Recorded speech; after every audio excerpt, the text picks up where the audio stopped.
Que se passe-t-il lorsqu'une scène de meurtre réel est filmée? Souvent, les criminels tentent d'échapper aux conséquences de leurs actes. Mais grâce à ces images essentielles, les enquêteurs n'ont pas besoin de chercher bien loin pour déterminer qui est l'auteur.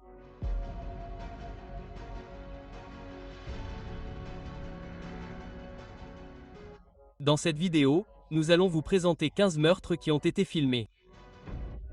Des politiciens tués en direct à la télévision aux meurtres horribles filmés par les caméras de sonnette, voici quelques-unes des images les plus troublantes jamais enregistrées. Numéro 15, le meurtre d'Alison Parker et d'Adam Ward en direct à la télévision. Quoi de plus fou que de filmer un meurtre et de le voir se dérouler en direct à la télévision? Les habitants de Roanoke, en Virginie, ont eu droit à une scène sanglante le 26 août 2015 lorsque la journaliste Alison Parker et le caméraman Adam Ward ont été assassinés alors que la chaîne WDBJ7 diffusait l'émission. Parker interviewait Vicky Gardner, qui a également été blessée dans la fusillade. L'homme derrière la fusillade était Vester Lee Flanagan, un ancien employé de la même chaîne de télévision où travaillaient Parker et Ward. Mais qu'est-ce qui a bien pu pousser cet homme à une telle folie? Y avait-il un mobile derrière ce meurtre insensé? Dès que la nouvelle s'est répandue, des gens ont commencé à se manifester pour confirmer qu'il s'agissait bien d'un homme au caractère douteux. Apparemment, la relation entre Flanagan et les victimes n'était pas celle d'un collègue cordial habituel. Selon de nombreuses autres personnes ayant travaillé avec Flanagan, c'était une vraie tête brûlée. Sa terrible personnalité lui a même valu d'être renvoyé d'autres chaînes de télévision où il avait précédemment travaillé en Californie, à Tallahassee et en Floride. Au moment de ce meurtre, Flanagan avait accumulé une montagne de plaintes juridiques découlant de conflits de bureau. Mais pourquoi avait-il un problème personnel avec le duo qui a été assassiné? Il s'avère que Parker pourrait être la raison pour laquelle Flanagan a été renvoyé de WDB7. Voyez-vous, il semblerait que tous les deux aient vécu une expérience assez difficile, et Parker a fini par le signaler au RH, ce qui lui a valu d'être licencié. Cependant, Flanagan pense qu'il est la victime ici. Selon lui, il s'agissait d'un cas de racisme. Il pensait que tout le monde au bureau s'en prenait à lui à cause de sa race. Cet homme aurait même rédigé un manifeste de 23 pages. Il affirmait que les meurtres étaient une réponse au massacre de 9 Afro-Américains dans une église de Charleston, en Caroline du Sud. Au fil de l'enquête, on a découvert qu'il avait même ouvert une page Facebook sous son pseudonyme de Bryce Williams, sur laquelle il avait publié plusieurs photos énigmatiques et la vidéo du point de vue du tireur alors qu'il s'approchait de Parker et Ward. Une chasse à l'homme à l'échelle nationale a rapidement été lancée, et à 11h30 le même jour, la voiture de Flanagan a été repérée sur l'Interstate 66, et alors qu'ils essayaient de l'arrêter, il a refusé de s'arrêter. Cela a donné lieu à une course-poursuite à grande vitesse qui a fini par se terminer par un accident. Dès qu'il a compris qu'il ne pouvait plus courir, il a décidé de se suicider. Lorsque les policiers ont retrouvé sa voiture, ils l'ont trouvé avec une blessure par balle qu'il s'était infligée. Mais il n'est pas mort sur le coup. Il a même réussi à se rendre à l'hôpital et est décédé quelque temps plus tard. Numéro 14, le meurtre de Nisama Imovic. Tout le monde n'a pas la possibilité de présenter ses plans diaboliques en direct à la télévision. Certains choisissent plutôt de le diffuser en direct. Laissez-nous vous présenter Edman Sulmanovic qui a non seulement assassiné son ex-femme en présence de leur petite fille, mais qui l'a également diffusé en direct sur Instagram. Sulejmanovic était un culturiste et un professeur de fitness originaire de la ville bosniaque de Gratadak. Apparemment, il était marié à Nisama et leur mariage a volé en éclats. Ce jour fatidique, Sulmanovic est venu sur Instagram pour annoncer que ses abonnés allaient assister à une exécution. Au début, tout le monde était perplexe quant à ce qu'il voulait dire, mais il n'a pas fallu longtemps avant que tout le monde ne le découvre. Après avoir fait cette annonce effrayante, le maniaque fou a ensuite dirigé la caméra vers sa femme, qui était attachée à une chaise et était désormais complètement méconnaissable. D'après les ecchymoses sur son visage et les graves blessures qu'elle avait subies, il semblait que Sulmanovic l'avait d'abord agressée physiquement, la battant jusqu'à ce qu'elle soit réduite en bouillie. Mais cela ne lui suffisait pas. Il n'avait pas terminé. Puis, en présence d'environ 12 000 spectateurs qui regardaient la diffusion en direct, Sulmanovic a sorti une arme à feu et a tiré sur son ex-femme en pleine tête. Le coup de feu a retenti fort et tout le monde est resté sous le choc. On pouvait entendre les cris perçants de leur petite fille en arrière-plan. Dans la vidéo, Sulmanovic a admis que la raison pour laquelle il avait choisi de mettre fin à la vie de son ex-femme était qu'elle l'avait privé de son enfant pendant 8 jours. Mais cet homme n'avait pas fini de tuer des gens. Il avait encore plus de chaos en tête. Il a donc couru dans les rues et a commencé à tirer de manière sporadique. Son carnage s'est terminé par la mort d'un père et de son fils. Un policier a également été blessé sans être létal.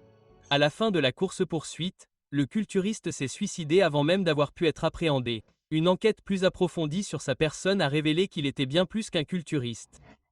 En fait, il avait été arrêté à de nombreuses reprises dans le passé et pour un assortiment de crimes allant de la possession de drogue à la contrebande, en passant par l'agression d'un policier. On a même découvert qu'il était membre d'un gang tristement célèbre qui provoquait souvent des saccages et des ravages dans la région. Malheureusement, son ex-femme innocente a dû subir le poids de sa dernière colère devant des milliers de personnes. Mais si vous pensiez que cette histoire était tragique, attendez de voir la suite. Numéro 13, le meurtre d'un cas. Le 10 février 2023, la nouvelle de la mort de l'un des plus grands rappeurs d'Afrique du Sud a fait la une des journaux. Tout le monde s'est empressé de confirmer ou de démystifier la nouvelle. La plupart des gens ont prié et espéré qu'il s'agissait d'une fausse nouvelle. Mais lorsque les images de vidéosurveillance de la fusillade sont sorties, plus personne ne pouvait contester l'authenticité de ces allégations. Sur ces images, Keenan Forbes, ou Aka comme beaucoup de gens l'appelaient, se tenait avec quelques amis devant un restaurant de la ville de Durban lorsqu'un tireur inconnu s'est glissé derrière lui a pointé une arme sur la tempe et lui a tiré dessus à bout portant. Toutes les personnes présentes étaient sous le choc, et beaucoup se sont mises à l'abri car elles ne savaient pas d'où venait le coup de feu. Le tireur s'est ensuite rapidement enfui des lieux, laissant tout le monde dans le désarroi. Le temps que la fumée se dissipe, l'un des rappeurs les plus en vogue d'Afrique du Sud était mort. Mais ce n'est pas tout. L'ami proche d'Aka, le chef et entrepreneur Tibelo Tibbs Matsouine, a également été tué dans la fusillade meurtrière, ce qui représente une double perte pour la communauté. Les questions étaient nombreuses, et la plus brûlante était de savoir qui était responsable de la fusillade. Cette superstar de 35 ans était-elle victime de la violence des gangs? Était-ce un coup monté? Qui a ordonné le coup? Pourquoi? Le public avait tellement de questions, dont beaucoup restent toujours sans réponse. Le monde entier retenait son souffle, les larmes aux yeux, tandis que la police poursuivait son enquête sur ces meurtres insensés. Mais il y a de bonnes nouvelles, et de sérieux progrès ont été réalisés dans les enquêtes. Ils ont pu récupérer l'arme du crime et la voiture de fuite, et ils affirment même avoir identifié le tireur. Bien qu'ils gardent certaines de leurs conclusions secrètes, ce qui est tout à fait compréhensible car nous avons affaire ici à une affaire très médiatisée. Les Sud-Africains et tout le monde dans le monde attendent donc avec impatience les révélations de certaines de leurs conclusions. Espérons que les auteurs de ce crime odieux seront traduits en justice le plus tôt possible. Numéro 12, la fusillade de Buffalo en 2022. Qui pourrait oublier l'un des événements les plus tragiques de 2022, une fusillade de masse à motivation raciste qui a entraîné la mort de 10 Afro-Américains à Buffalo, dans l'État de New York. Certes, il y a eu tellement de fusillades de masse aux États-Unis en 2022 qu'il était très difficile de suivre le rythme, mais celle-ci en particulier s'est démarquée par sa brutalité et bien sûr par le fait qu'elle a été filmée. Le 14 mai 2022, un homme de 18 ans du nom de Peyton S. Gendron s'est rendu sur la plateforme de streaming en direct Twitch pour entraîner ses abonnés dans une folle aventure avec lui. Mais il ne s'agissait pas d'un chasseur de pouvoir. Gendron est sorti avec la seule intention de blesser les gens. Dans la vidéo obtenue, vous pouvez le voir s'arrêter dans un supermarché convivial situé dans le quartier de l'East Side vers 14h30. Or, ce quartier compte une forte population noire, ce qui explique probablement pourquoi Gendron l'a choisi comme cible. Dans la vidéo, Gendron brandit ses armes de haute qualité, qu'il a emballées comme s'il partait à la guerre. Alors qu'il arrive sur le parking du magasin, son plan était de se lancer dans un carnage meurtrier et de le diffuser en direct sur Twitch. Gendron a d'abord tiré sur 4 personnes sur le parking, tuant 3 d'entre elles. À ce moment-là, Twitch avait arrêté son stream, mais il a continué quand même. Il est entré dans le magasin pour poursuivre son exécution de masse et a tiré sur 8 personnes, tuant 6 d'entre elles. Alors que l'ancien policier de Buffalo Aaron Salter Jr., devenu agent de sécurité armé, tentait de tirer sur Gendron, son épais gilet pare-balles a arrêté la balle. C'était comme si cet adolescent était préparé à tous les scénarios possibles. Gendron a riposté et Salter a été tué sur le coup. Il a ensuite pointé son arme sur une personne blanche qui se cachait derrière le comptoir, ce qui a permis à Salter de réaliser son erreur et de s'excuser. Cela a été l'un des nombreux indices révélant que l'attaque était effectivement motivée par des raisons raciales. À 14h26, les policiers ont réussi à le convaincre de déposer son arme, puis il a été arrêté et accusé de meurtre au premier degré. Vous n'imaginez pas ce qui s'est passé ensuite. Dès le début du procès, Gendin a plaidé non coupable, ce qui a surpris tout le monde. Heureusement, ses stratagèmes n'ont pas fonctionné, et malgré les efforts de ses avocats, il a été reconnu coupable de toutes les accusations portées contre lui, notamment de meurtre, de terrorisme intérieur et de crimes haineux. Gendin purge actuellement 11 peines de prison à vie consécutives sans possibilité de libération conditionnelle, et les accusations fédérales portées contre lui sont toujours en cours. Numéro 11, Atek Ahmed a été abattu en direct à la télévision. Atiku Ahmed était un ancien député indien qui avait été reconnu coupable de très nombreux crimes et purgé une peine de prison lorsqu'il a été assassiné le 15 avril 2023. Pour être honnête, Atiku Ahmed n'était pas vraiment la personne préférée de tout le monde. Il était impliqué dans presque toutes les activités illégales imaginables. Des enlèvements aux agressions en passant par les meurtres, ce type a tout fait. Pendant des années, les accusations s'accumulaient contre lui comme une montagne. Mais il avait la police dans sa poche. Il a donc souvent évité de faire face aux conséquences de ses actes. Mais finalement, les longs bras de la loi l'ont rattrapé et il a été condamné à la prison à vie. Mais ce n'est pas dans l'enceinte de la prison que cet homme a perdu la vie. Ce jour fatidique, Atika Ahmed et son frère Azra Ahmed étaient escortés par la police devant un hôpital de Priyagash, dans l'état d'Uttar Pradesh, au nord de l'Inde. Au cas où vous vous demanderiez comment les tireurs ont pu mener à bien leur mission, malgré la forte présence policière, voici un compte-rendu des événements. Les 3 hommes qui ont été identifiés plus tard comme étant les tireurs étaient Lavesh Tiwari, 22 ans, Mohit Purani, 23 ans, et Kunarma, 18 ans. Selon le rapport de police, les 3 hommes étaient arrivés sur les lieux à moto en se faisant passer pour des journalistes. Ils avaient même une caméra brandie avec le logo d'une chaîne de télévision que tout le monde connaissait.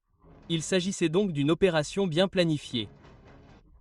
Alors que les tireurs s'approchaient d'Ahmed et des policiers, faisant semblant d'interroger l'homme et son frère Ashraf Ahmed, qui a également perdu la vie dans la fusillade, en un clin d'œil, le tireur a sorti ses armes et a ouvert le feu. 20 coups de feu à bout portant plus tard, Atiku et Ashro gisaient morts sur le sol. Les hommes se sont rapidement rendus à la police après la fusillade et ont été placés en garde à vue. Et voilà, le drame était terminé. Interrogés sur les motivations du meurtre, les hommes ont affirmé qu'ils suivaient les frères depuis 2 jours car ils voulaient les éliminer afin d'éliminer tout le gang d'Ati Ashraf et de se faire un nom. Une enquête judiciaire a été ouverte sur cette affaire et un rapport devrait être publié prochainement. Numéro 10, un sans-abri abattu sur le trottoir. Prêt pour une autre histoire de meurtre à glacer le sang filmé par une caméra? Celle-ci est encore plus troublante que beaucoup de celles que vous avez vues dans cette vidéo. Le 27 février 2013, un passant a filmé le moment où un homme du nom de Deshon Thomas a brutalement assassiné un sans-abri, qui a ensuite été identifié comme étant David Salana, sur le trottoir de St. Louis Street, dans le Missouri. De plus, le meurtre a été commis en plein jour, et l'attitude lascive avec laquelle le tueur de sang-froid a perpétré l'acte a rendu les images encore plus horribles. Il était environ 10 h du matin ce jour fatidique, et on pouvait voir Thomas parler tranquillement au téléphone tout en chargeant son arme. David Salana s'est simplement assis par terre, les mains sur les oreilles. Avant que vous ayez pu dire Jack Robinson, un coup de feu a retenti, et Salana gisait dans une mare de son propre sang. Le meurtre était si froid et calculé, et les images ont suscité beaucoup d'émotion et de rage lorsqu'elles ont commencé à se propager en ligne. Mais comment en sommes-nous arrivés là? Eh bien, selon les témoins, les 2 hommes avaient eu une altercation plus tôt. Salana, qui a été diagnostiqué comme souffrant d'une maladie mentale, suivait un traitement depuis une dizaine d'années. Avant que son calvaire ne commence, il était un homme d'affaires prospère et son avenir semblait très prometteur. Personne ne peut vraiment dire ce qui l'a fait craquer, mais au moment de sa mort, Salana n'était plus que l'ombre de l'homme qu'il était. Peu de temps après la fusillade, Deshon Thomas a été arrêté devant la bibliothèque publique. Heureusement pour la police, elle n'a pas eu à faire grand-chose car l'arme du crime ainsi que la douille étaient toujours en sa possession. Personne ne peut vraiment dire si les 2 hommes se connaissaient avant l'altercation, mais selon les habitants, le quartier était un lieu de prédilection pour les fusillades. Numéro 9, le meurtre de Dia Johnson. En août 2021, une femme de 42 ans du nom de Dia Johnson a été brutalement assassinée alors qu'elle traînait avec quelques amis sur un perron à Brooklyn. Selon les images de vidéosurveillance, le tireur s'est approché d'elle par derrière, a sorti une arme et a tiré plusieurs coups de feu à bout portant. Elle est morte sur le coup. S'en est suivi une chasse à l'homme acharné, la police recherchant un suspect masculin. C'est là que les choses deviennent un peu intéressantes. Voyez-vous, alors que les policiers tentaient de démasquer l'auteur de cet acte odieux, la véritable tueuse, une femme nommée Claudia Banton, est tombée dans leurs bras. Mais apparemment, la police a pensé que le tireur était un homme et l'a laissé partir. Elle n'a été arrêtée que bien plus tard, en novembre. Dans la vidéo, on peut voir Banton quitter calmement les lieux et monter dans un SUV blanc garé à proximité. Mais qu'est-ce qui a pu mener à ce meurtre insensé? Ces deux femmes ont-elles eu une altercation avant l'incident? Selon le meurtre de la victime, Claudia Banton était en réalité une amie de la famille, alors qu'est-ce qui a pu mener à une confrontation aussi tragique? Pour être tout à fait honnête, nous n'avons pas encore vraiment compris. Banton, dont le casier judiciaire est assez chargé, a été accusée de meurtre au deuxième degré et de possession criminelle d'une arme. Elle risque une lourde peine de prison, probablement de 25 ans à perpétuité. La famille du défunt et le grand public suivent l'affaire de près. Espérons que justice sera rendue très bientôt. Numéro 8, Elisabeth Barza assassinée alors qu'elle organisait un vide-grenier. Vous conviendrez que nous avons vu des images assez troublantes dans cette vidéo, mais celle que vous allez regarder va encore plus loin. Nous étions en 2019, et Elisabeth Barza et son mari se préparaient à partir en vacances pour célébrer leur 5e anniversaire de mariage. Ils étaient tous les deux très excités et attendaient ce voyage avec impatience, mais malheureusement, il n'a jamais eu lieu. Le 25 janvier 2019, quelques jours seulement avant leur départ, Elisabeth a décidé d'organiser un vide-grenier afin de pouvoir se faire un peu d'argent supplémentaire pour les vacances. Alors qu'elle commençait à installer ses marchandises dans l'allée, son mari est sorti de l'allée et est parti. Quelques minutes plus tard, une camionnette s'est arrêtée près du domicile de la victime, et un suspect non identifié est sorti du véhicule en s'approchant d'Elisabeth. La caméra de la sonnette capte un faible son, probablement celui d'Elisabeth saluant la suspecte. Il s'agissait donc probablement de quelqu'un qu'elle connaissait. C'est à ce moment-là que les choses ont pris une tournure assez dramatique. En quelques secondes, la femme a sorti une arme et a tiré 4 coups de feu à bout portant sur Elisabeth, pour montrer qu'il ne s'agissait pas d'une simple fusillade au hasard. Le suspect vérifie même qu'Elisabeth est bien morte. Comme on pouvait s'y attendre, tout le monde a commencé à pointer du doigt le mari, car bien sûr, dans chaque affaire d'homicide, le partenaire est toujours le premier suspect, mais il a été relâché après interrogatoire et a été lavé de tout soupçon. Autre aspect fou de cette histoire, même s'il existe des images enregistrées de l'incident, ce suspect semble s'être volatilisé. Aucune avancée n'a été réalisée dans l'enquête depuis 2019, et il y a même une récompense de 50 000 $ pour quiconque serait prêt à fournir des informations utiles. Mais si quelqu'un sait quelque chose sur ce meurtre, il le garde probablement pour lui. Numéro 7, la fusillade dans une école de Nashville. Plusieurs événements insensés se sont produits en 2023, dont l'un, si horrible qu'il a fait la une des journaux internationaux, est la fusillade meurtrière dans une école chrétienne privée de Nashville. Revenons à cet incident qui a fait l'objet d'un débat intense et bien sûr d'une guerre des mèmes plus tôt en 2023. Ce qui a rendu la chose encore plus horrible, c'est que la fusillade a eu lieu dans une école primaire. Imaginez le niveau de cruauté qui imprégnerait le cœur d'une personne pour qu'elle décide d'agresser une école pleine d'enfants. Armes à feu et à sang. La police est intervenue sur les lieux le 27 mars 2023 lorsque la suspecte, identifiée comme une femme de 28 ans du nom d'Audrey Hale, est entrée dans l'école en tirant sur quiconque se trouvait en vue. Apparemment, c'était une ancienne élève qui nourrissait une rancune contre l'école, ce qui a conduit à la fusillade mortelle. Heureusement, la police a pu s'infiltrer dans les locaux et, peu de temps après, Audrey Hale a été arrêtée. Mais elle ne s'est pas laissée abattre sans se battre. À la fin de son carnage, 6 personnes, dont 3 enfants de 9 ans, étaient mortes. Cet événement a relancé les débats en cours sur les réformes relatives aux armes à feu en Amérique, mais il semble que rien n'ait été fait depuis. Et jour après jour, de plus en plus d'Américains sont victimes de la violence armée. Nous ne pouvons qu'espérer qu'un jour les décideurs politiques feront ce qui est juste et mettront fin une fois pour toutes à la menace de la violence armée. Numéro 6, le meurtre de Ben Emrif. Les rues du quartier de Southgate à Bath, en Angleterre, ont été illuminées par les gyrophares et les sirènes de la police vers 3h30 du matin le 6 mai 2023, alors que les agents intervenaient sur les lieux d'une agression mortelle au couteau. Les conditions entourant cet événement sont assez floues et les images de vidéosurveillance ne montrent pas exactement le moment de l'agression au couteau, mais des témoins oculaires affirment que le suspect, qui ne sera pas nommé pour des raisons juridiques, a agi intentionnellement. Mais quelle forme d'altercation a pu conduire à une telle tragédie?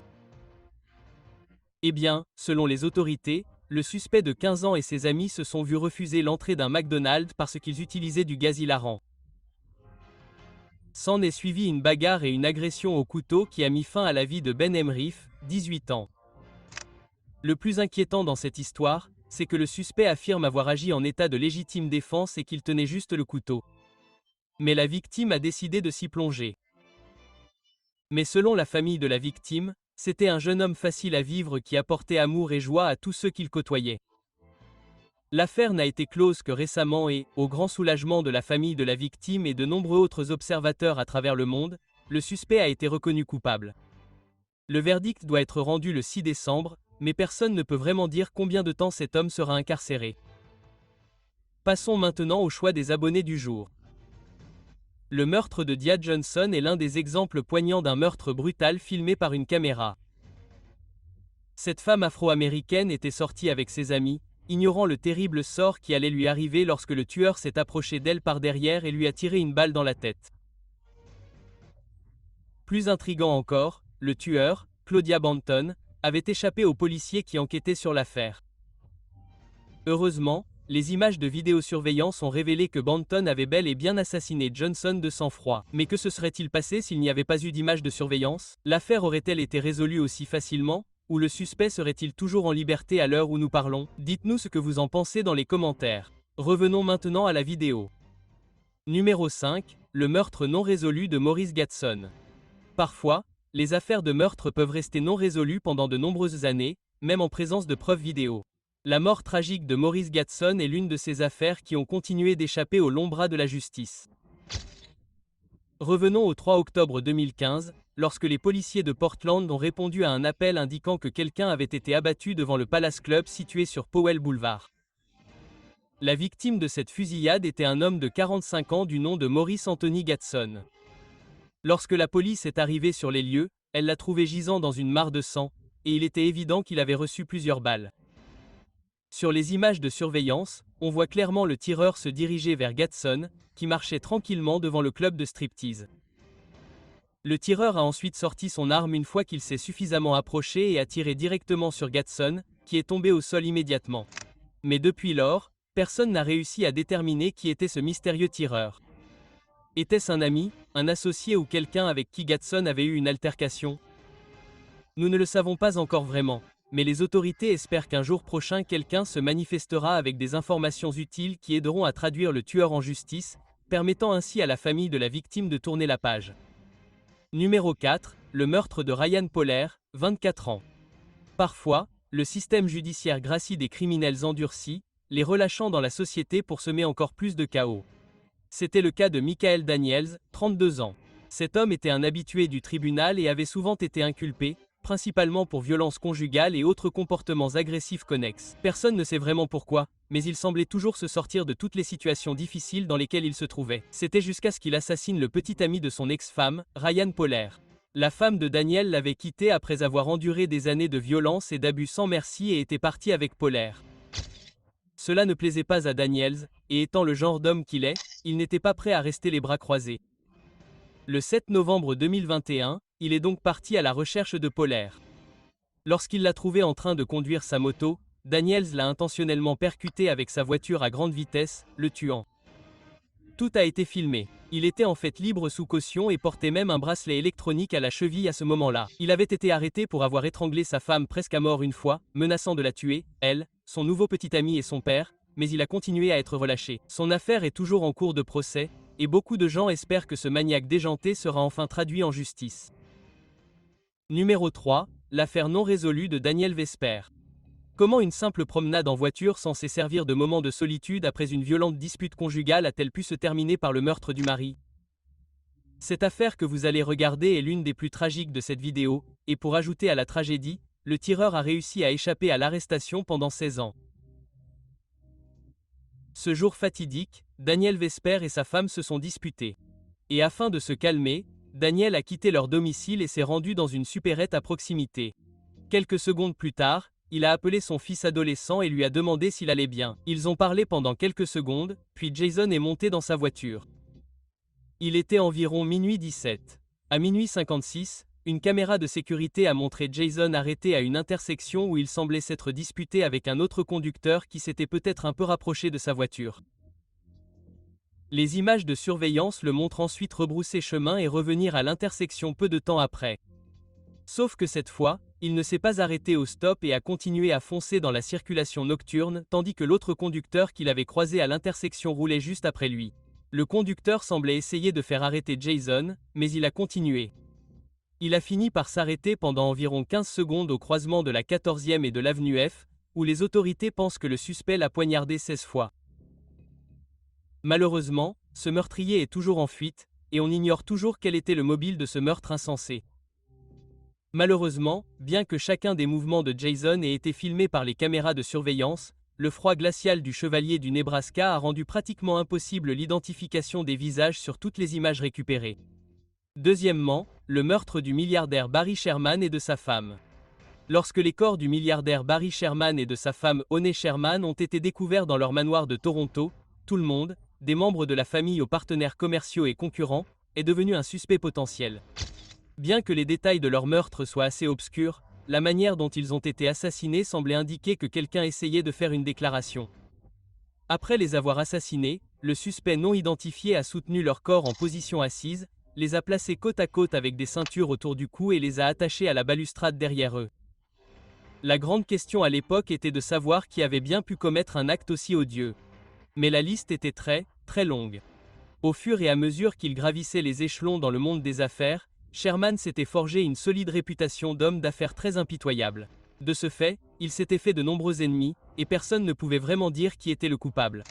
À un moment donné, même son fils a été impliqué dans l'affaire, bien qu'il ait nié avec véhémence toute implication.